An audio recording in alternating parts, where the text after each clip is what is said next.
নমস্কার, আমি পার্থ শেখর চ্যাটার্জি। আপনাদের সকলকে স্বাগত আমার YouTube channel animals and pets with পার্থতে। আজকের প্রতিবেদন একটু স্পেশাল হচ্ছে। আজকে আমি কুকুরের ওষুধ সম্বন্ধে কিছু বলবো। প্রথমে ফুড সাপ্লিমেন্ট, যেটা ভেরি ইম্পর্টেন্ট। কেন, যেহেতু আমি আপনাদের বলেছি যে যখন আমি কুকুর ছানার এই খাওয়া নিয়ে বলেছি যে আমি ন্যাচারাল ফুডের ওপর মানে আমার জোর দেওয়া, এবং সেটা যেহেতু আমরা ন্যাচারাল ফুড আমরা নিজেদের জন্য ভালো, তাই আমি মনে করি ওদের জন্যও ভালো।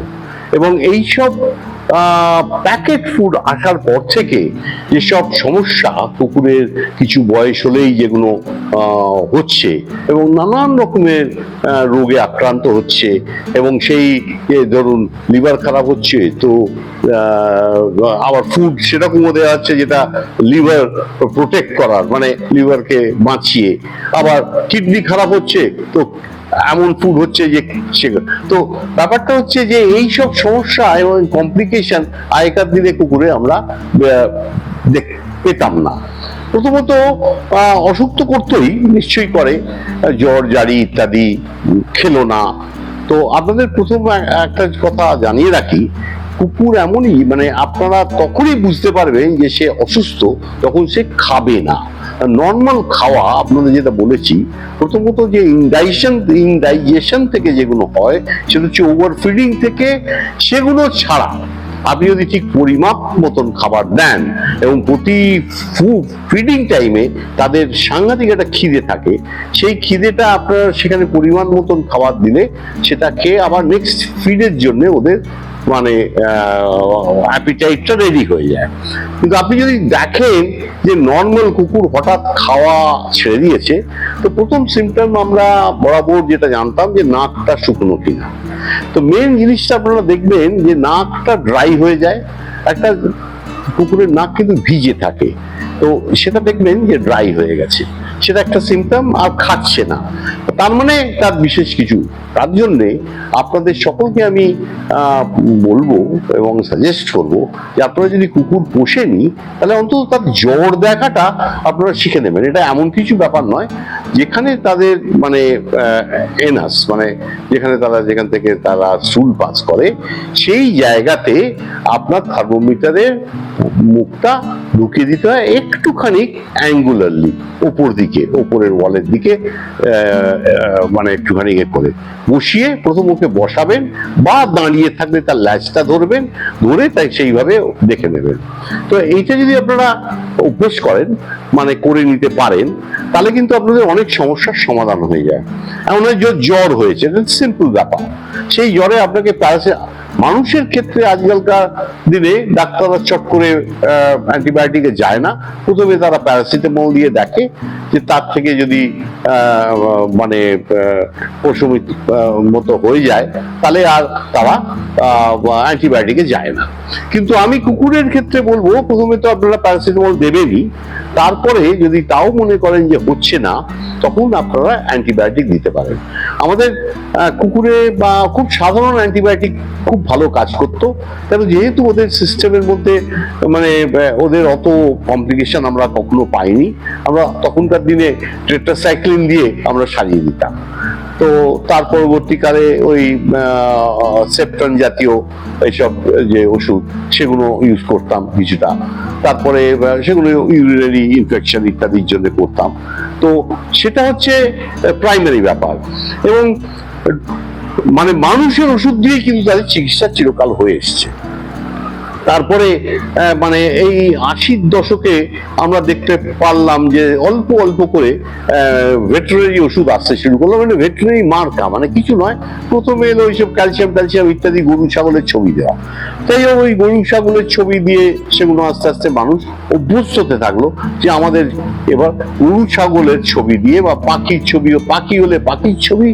তখন ওরা পাখির একটা খুবই মানে অর্ডিনারি একটা টনি বার্ড বলে একটা, জানি না আজকের দিনে আছে কিনা, একটা মানে ভাইটামিন ছিল, সেগুলো যেহেতু পাখির ছবি, আরো বাজারে অন্য কিছু ছিল না, তাই ওটা খুব বিক্রি হতো, লোকে ওই পাখি কিনলে টনি বার্ড কিনে খাওয়াতো। তো এই যাই হোক, এরকম এই আজকের দিনে তো মানুষ মনেই করতে পারে না, বেশিরভাগ মানুষ, যে কুকুরের ওষুধ কিনবো তো কুকুরের ছবি থাকবে না, ঘোড়ার ওষুধ কিনবো ঘোড়ার ছবি থাকবে না, মানে এরকম একটা জায়গায় এসে গেছে। তো এইবার মানে আমাদের আমরা টিউনড হয়ে গেছি যে আমরা ওই রকমই কিনবো। কিন্তু আপনাদের আমি বলি যে মানুষের জন্য মানুষ নিজে সব থেকে উৎকৃষ্ট জিনিসটা তৈরি করে, এবং এই যে বড় বড় কোম্পানি যে ওষুধ দিচ্ছে, যেগুলো আমরা দোকানে আজকাল দেখছেন খুব 20-25% ডিসকাউন্টে কিনছি, এই কোয়ালিটি কিন্তু কোনোভাবে কোয়েশ্চেনেবল হতে পারে না। এছাড়াও আমাদের আরো একটা মানে খুব নির্ভরযোগ্য সস্তার অল্টারনেটিভ জায়গা হচ্ছে প্রধানমন্ত্রী জন ঔষধালয়। এখান থেকে আমি বরাবর বহুদিন ধরে ওষুধ কিনছি, নিজের জন্যও কিনি, আমার এবং অনেক সাপ্লিমেন্টস আমিও খাই, এবং আমার কুকুরদের জন্যও কিনি। এই সাপ্লিমেন্ট খাওয়াটা আমার বহু বছরের, মানে আজকে যদি আমি 70-এর কাছাকাছি বয়স বলি, তাহলে মোটামুটি ধরুন 30-40 বছর তো হবেই, যদি আমি যে আমিও ওদের সঙ্গে সঙ্গে, তখন কিন্তু মানুষেরই ওষুধ কেনা হতো, ওদের জন্য মাল্টিভিটামিন কিনতাম, আমিও খেতাম, এরকম ভাবেই মানে একটা অভ্যেসের মধ্যে আমার হয়ে গেছিল। তা আজকের দিনে আমি এই প্রধানমন্ত্রী জন ঔষধালয় থেকে কিনি। মানে আমি বলছি না যে এগুলো এটা বড় লোকরা করবে, যারা মানে তাদের কিছু সেই যায় না, তারা নিশ্চয়ই পাঠাবে, ভেটেরিনারি ডাক্তার যা লিখে দেবে সেটাই তারা কিনবে এবং সেটাই তারা খাওয়াবে। আমি যাদের জন্য বলি বা এই ইউটিউব চ্যানেলগুলো করি, বেশিরভাগ কিন্তু আমি সাধারণ ডগ লাভার, যে কুকুর ভালোবাসে নিশ্চয়ই, তবেই আমার এই চ্যানেল দেখবে, তা নাহলে দেখতো না। এবং কিন্তু তারা চেষ্টা করবে যে আমার মতন যে কি করে মানে আমি ভালোটা দেবো, অথচ আমার যদি একটু সাশ্রয় হয়। মানে আমি এই জন্যই কিন্তু তাদের জন্যই আমার এইসব ভিডিও, এবং ভালোটা হচ্ছে ফার্স্ট, সেখানে কোনো কম্প্রোমাইজ হবে না। তারপরে হচ্ছে যে যে আমি এত কিছু সাশ্রয় যদি হয় সেটা মন্দ কি। তো এই ভেবেই আমি এই চ্যানেলটা চালাই, এবং আমি বেশিরভাগ যারা শখ করে, মানে শৌখিন লোক, মানে তাদের আমি বলবো যে আপনি একটুখানি যদি নলেজ রাখেন এবং এটা যদি মাথায় ঢুকিয়ে নেন যে মানুষ তার নিজের জন্য সব থেকে উৎকৃষ্ট জিনিসটা নিশ্চয়ই আগে তৈরি করবে। এই যে ভেটেরিনারি প্যাকেজিং গুলো, আমি কোনো কোম্পানি নিয়ে নাম করে বলবো না, সবার 3 ডবল 4 ডবল দামে তারা সেম ওষুধটাকে খালি সেখানে কুকুরের ছবি দিয়ে, বেড়ালের ছবি দিয়ে, সেগুলোকে সুন্দর একটা দুর্ধর্ষ প্যাকিং করে বাজারে বিভিন্ন শয় পেট শপ হয়েছে, সেখানে ওইসব ওষুধ সাজানো থাকে। আপনি ওখানে ছাড়া এই ওষুধগুলো পাবেন না। এবং ফিট সাপ্লিমেন্ট, আয়ুর্বেদিক, এই প্রচুর প্রোডাক্ট বেরোচ্ছে, শ্যাম্পু, এবং সেগুলো দেখবেন সবই অনেক দাম।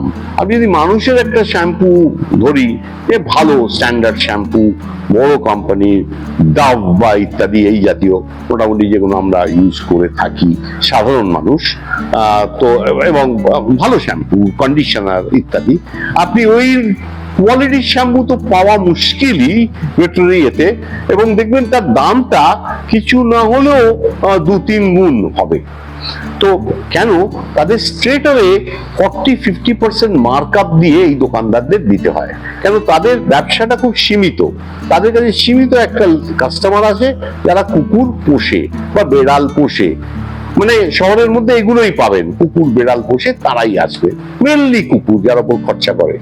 বেড়াল তো বেশিরভাগ স্ট্রে ক্যাট, তাদের খাওয়ায়, খাবার নিশ্চয়ই দেয়, কিন্তু তারা যেহেতু ওয়ান্ডারিং, মানে একটা বাড়িতে যারা বেশিরভাগই থাকে না, তারা চলে যায় আসে, তাই জন্য তারা এলে খাবার পায়, এবং খিদে পেলে আসে খাবার পায়, তারা সুস্থ এবং তারপরে তারা যদি অসুস্থ হয় হয়তো আর আশা বন্ধ করে দেয় বা মরে গেল তো মরেই গেল। তো যে আর কি কেয়ার গিভার মানে যে খাবার দেয় সে জানতেই পারলো না যে বিড়ালটা কি হলো। কিন্তু কুকুরের ক্ষেত্রে কি হয়, সে তো টোটালি ডিপেন্ডেন্ট, সেটা আপনি তাকে এনেছেন, আপনার বাড়িতে আছে, তার কিছু হলে আপনাকে চিকিৎসা করতেই হবে এবং তার ওষুধ কিনতেই হবে। তো এই একটা আমি দেখেছি যে প্রেসক্রিপশন আপনি মানুষের ভালো ওষুধ কিনে 400-500 টাকা কিনতে পারেন, সেটা কিছু না হলেও 1500 টাকা থেকে 2000 টাকা যদি ভেটেরিনারি অল্টারনেটিভস গুলো সেম, সেফালেক্সিন না হলে আপনার ধরে নিন অ্যামক্সিসিলিন, ক্লোভেনেট বা এই জাতীয় যে কোনো অ্যান্টিবায়োটিকে যান বা ভাইটামিনসে যান, মিনারেলসে যান, আপনার হাড়ের জন্য গ্লুকোসামাইনে যান, এবং দেখবেন এগুলো সব ইম্পোর্টেড, বেশিরভাগ এমনই মানে এটা 200-300 টাকা দাম, সেটা 2-3 হাজার টাকায় আপনাকে বিক্রি করবে। তো এইগুলো সবার পক্ষে তো কেনা সম্ভব নয়। সে একটা কুকুর পুষেছে, কেউ হয়তো তাকে দিয়েছে, সে রাখতে চায়, সে চায় না সে মরে যাক, তাদের কষ্ট হয়, অসুখ করলে তো একটা অ্যাডিশনাল বার্ডেন, খরচা, এবং তারা ডাক্তারের কাছে যায়। ডাক্তারদের আপনারা বলবেন জেনেরিক লিখতে এবং বলবেন আমি হিউম্যান ওষুধ কিনবো। কেন? সব ওষুধ যেগুলো লেখে ওরা, তার একটা সল্ট আছে, সে সল্টটা মানে ধরুন সেই অ্যান্টিবায়োটিকটা সে জেনেরিক লেখে, এটা কিন্তু লিখতে তারা বাধ্য। তাহলে কি হচ্ছে, এবং রোজটা, তাহলে আপনি সেটা মানুষের যেখানে ওষুধ বিক্রি হয় সেখান থেকে কিনবেন, দেখবেন খালি কম্পেয়ার করে যে আপনার ভেটেরিনারি অল্টারনেটিভ থেকে এটা কত গুণ কম। কিন্তু আবার বলে দিই, এটা কিন্তু আমি তাদের জন্য বলছি না, মানে আমি যে তারা যারা মানে ডাক্তারের কাছে পাঠাবে এবং ডাক্তার লিখে দেবে এবং ভেট ক্লিনিক থেকে তারা দেবে, এবং এই ক্লিনিকগুলো চলে ওই একটা প্রেসক্রিপশন দিয়ে ধরুন 1000 টাকা এ করলে 300-400 টাকা লাভ হবে, কি 500 টাকা লাভ হবে, আর 1000 টাকার ওষুধ বিক্রি করলে তাহলে দিনে হয়তো 2টো প্রেসক্রিপশন। তো তাদের ওই ব্যবসাটা দরকার না, ওরা সাস্টেন করতে পারবে না। তো এই যে ডগ ফুড, তাদের প্রচুর ডিসকাউন্ট দিতে হয়, বাজারে ডিসকাউন্ট দিয়ে দিয়ে মার্কেট করেছে, ন্যাচুরালি তাতে অত মার্ক আপ থাকে না, 10-15% বেশি মার্জিন করা খুব মুশকিল। কিন্তু এই এক ওষুধ যেখানে তারা একটা 30-40%, 10% ডিসকাউন্ট যদি দিয়েও দেয়, তাহলেও তারা একটা মার্ক আপ করতে পারে বেশিরভাগ ওষুধে। তো কেন আমি বলছি এটা, মানে আমি কোনোটাই কিন্তু যে মানে অফ হ্যান্ড বললাম, বা আপনাদের জানা দরকার আমার একটু ব্যাকগ্রাউন্ডটা। আমি 1983 থেকে ওষুধের দোকান একটা করি, এবং একধারে আমার ডান হাতে আসতো হিউম্যান প্রেসক্রিপশন ডাক্তারদের, আমার চেম্বারে ডাক্তার বসছেন, ডান দিকে চেম্বার ছিল তাদের, আর বাঁ দিক থেকে আসতো ভেটেরিনারি প্রেসক্রিপশন। তো আমি একই সঙ্গে আমি 2টো প্রেসক্রিপশন করে 2টো মানে স্টাফ খেয়ে গিয়ে ভেটেরিনারি দিচ্ছে তাকে বলতাম ভেটেরিনারিটা, আর একজনকে হিউম্যান বলতাম। তাই এটা দীর্ঘ 25 বছর আমি করেছি, তাই তার একটা তো অভিজ্ঞতা আছেই। মানে 25 বছর একটা মানুষ যদি একই কাজ করে থাকে, এবং এই যে, এবং তারপর শয়ে হাজার মানুষকে আমি অ্যাডভাইস করেছি, দেখেছি, তো আমার একটা এক্সপিরিয়েন্স তো হয়েছে আমি মনে করি। এবং আমার গুরুও আমাকে ওষুধ শেখাতেন, উনি জানতেন। আর একটা ব্যাপার আপনাদের জানিয়ে রাখি, এই যে সাকসেসফুল পাখি ব্রিডিং করে এবং এই যে মানে এক্সোটিক বার্ড, এরা কি কেউ ভেটেরিনারি ডাক্তারের কাছে চিকিৎসা করে না, এটা সবাই নিজেরা চিকিৎসা করে, নিজেরা ওষুধ খাওয়ায়, নিজেরা এক্সপার্ট, কি ডোজ সব তারা জানে। এই যে বড় বড় কেনেল, তারা কি ভেটেরিনারি ডাক্তারের কাছে যায় না। আমি বিদেশেও গেছি, থাইল্যান্ডে গেছি, লোকে ব্রিড করছে, বুলডগ ব্রিড করছে। বুলডগের প্রথমত তার ব্রিডিং নিজেরা মেট করে না, তাদের হয় কি তাদের আর্টিফিশিয়ালি মানে এক্সাইট করে, তাদের সিমেন্ট কালেক্ট করে সেটাকে মানে একটা ইয়েতে নিয়ে, টেস্ট টিউবে নিয়ে, সেটাকে তারপর ক্যাথিটার এবং সিরিঞ্জের মাধ্যমে সেটাকে ফিমেলের ইয়েতে যখন তাদের পিরিয়ড থাকে তখন সেটা পুশ করে দেয়, ফ্রেশ সিমেন্ট কালেক্ট করে। একদিকে কালেকশন হচ্ছে, একদিকে ইমপ্রেগনেট করা হচ্ছে, এবং দেখা যায় এইভাবেই সে প্রেগনেন্ট হয়ে গেল। এবার এলো ডেলিভারির সময় যে সিজারিয়ান সি সেকশন, আমি বড় বড় কিনে লেগেছি, তাদের 500 কুকুর, 500 পমেরেনিয়ান্স, তাদের একসঙ্গে 60টা লিটার মানুষ হচ্ছে। তাদের যে মানে আপনি হ্যাচটি বলতে পারেন, যেখানে তাদের আর কি কেনেলে যেখানে সব ব্রিডিং মানে বীজগুলো যেগুলো বাচ্চা নিয়ে বসে আছে, সেটা প্রায় 60টা 65টা একসঙ্গে। এবং এই সব করা সি সেকশন করছে কিন্তু ভেরি সিম্পল অপারেশন, এগুলো করছে কিন্তু ওদের নিজেদের ইনহাউস স্টাফ। এবার এটা যদি ওদের ভেটেরিনারি সার্জনের কাছে গিয়ে করা এবং তার বিল, তার বিরাট ব্যাপার। তো এটা যারা একটা কুকুর পোষে, দুটো কুকুর পোষে শখ করে, তাদের পক্ষে সম্ভব। যারা ওই লেভেলে কুকুর ব্রিডিং করছে বা কমার্শিয়াল করছে, এই যে ব্রিডার সব আছে, তারা এই সস্তায় সব কুকুর দিচ্ছে, তারা সব নিজেরাই ওষুধ করে। এবং তাদের পক্ষে ডাক্তারের খরচা যদি দেয়, তাহলে সেটা কস্ট বিল্ড আপ হয়ে যায় এবং তাদের ব্যবসা চলবে না। তা আপনাদের আমি বলছি যে নিজেরা চিকিৎসা করুন, সেটা আমি সাজেস্ট করছি না, কারণ আমি তাদের জন্যই বলছি যারা 1 ডগ 2 ডগ ওনার। আপনারা ডাক্তারের কাছে যান, কিন্তু তাদের বলুন যে জেনেরিক লিখতে, তাহলে কি হবে, আপনারা সেটা যে কোনো ওষুধের দোকান থেকে কিনতে পারবেন। তাই আমার ভিডিওটা লম্বা হয়ে যাচ্ছে, তাই আপনাকে আমি একটা শেষ কথা বলে শেষ, পরে আবার এটা নিয়ে আলোচনায় আসবো। মানে আপনারা চেষ্টা করবেন, যারা একটু মিতব্যয়ী, আমি বলছি না মানে কৃপণ বা তারা তাদের পোষ্যদের কষ্ট দেবে, আমি তো দিই না, দিতে পারি না। আমি তো মানে যে কোনো কারণে আমি জানি সে আমার উপর ডিপেন্ডেন্ট, তো আজকে আমার তাদের জন্য আমি সব করতে রাজি আছি, কিন্তু আমি পয়সা নষ্ট করতে রাজি নয়। আমি যদি ওখান থেকে পয়সা বাঁচাই, আমার কুকুরকে ভালো খাওয়াবো, ভালো রাখবো, একটা জায়গায় 2টো পুষবো, 2টো জায়গায় 3টে পুষবো, কিন্তু আমি কিন্তু আই এম কনসিয়াস যে আমি যেহেতু আমি জানি সাবজেক্টটা, আমি ওয়েস্ট করবো না। তাই জন্য আপনাদের আমি বললাম যে আপনারা ওষুধের দোকান থেকে যেটা কিনছেন, আপনারা যদি প্রধানমন্ত্রী জন ঔষধালয়, যেটা আমাদের বিভিন্ন জায়গায় স্টোর আছে, আপনি যদি ওটা আপনার গুগল করেন তাহলে পেয়ে যাবেন আপনার কাছাকাছি কোথায় আছে, তাহলে জেনেরিক যদি লেখে ওইখান থেকে আপনি ওষুধ কিনতে পারেন। মাল্টিভিটামিন, মিনারেল এগুলো তো পাবেনই পাবেন, যেগুলো ওখান থেকে নিয়ে আপনি ভাইটামিন মানে এক হচ্ছে একটা মাল্টিভিটামিন, তারপরে হচ্ছে আপনার ক্যালসিয়াম, তারপর ভিটামিন এ বা ভিটামিন ই, হ্যাঁ, বা আপনার D3, এগুলো যেগুলো খুব প্রয়োজনীয় সাপ্লিমেন্টস, এগুলো লাগে, হ্যাঁ, এবং সেগুলো সম্বন্ধে একটুখানি পড়াশোনা করবেন এবং ডাক্তার কনসাল্ট করবেন, কিন্তু ওই জিনিসটা মাথায় রাখবেন। আর প্রধানমন্ত্রী জন ঔষধালয় এটাও মনে রাখবেন, আমি কোনো ব্র্যান্ডেড ওষুধের এগেনস্টেও নয়, আর আমি তাদের প্রোপাগান্ডাও করতে রাজি নয়, কারণ আমি কোনো ওষুধের নামও বলবো না, মানে যেগুলো বাজারে হচ্ছে, কেন তাদের এগেনস্টে আমার কিছু নেই বলার, কিন্তু আমি তাদের জন্য ভিডিওগুলো করি যাদের একটু মনে হয় যে পয়সা বাঁচলে ভালো হয়। কেন সত্যি তো, আপনার যেটা 500 টাকা হতে পারে, সেটা যদি 2000 টাকা আপনাকে দিতে হয়, আপনার কি ভালো লাগবে? সবার ভালো লাগবে না। যার প্রচুর আছে, অরেল আছে, যার মানে কিছু খরচা হলে ভালো, তো কোনো অসুবিধা নেই তাদের জন্য, তারা এই ভিডিওটা না দেখলেও হয়। এই বলে শেষ করলাম, পরের ভিডিওতে আবার আসবো, আবার এইসব নিয়ে আলোচনা করব।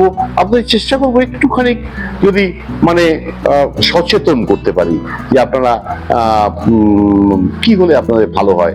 যদি আপনারা মনে করেন এটা উপকারে লাগছে, আপনারা শেয়ার করবেন, আপনারা বেল বাটনটা টিপবেন, আর তারপরে আপনাদের যারা অ্যানিমাল লাভিং ফ্রেন্ড তাদের বলবেন যে এই ভিডিওগুলো দেখলে তাদের মানে যারা এই মেন্টালিটি, তাদের যেন তাদের কুকুরদের ভালো তো রাখতেই পারবে, কারণ আমি হলিস্টিক ট্রিটমেন্ট, আর একটা হচ্ছে যে আমি মানে ন্যাচারাল ফুড এবং ন্যাচারাল ওয়ে তে যেভাবে আপনি ভালোভাবে আপনার পোষ্যকে রাখতে পারেন তার উপর আমি জোর দিই।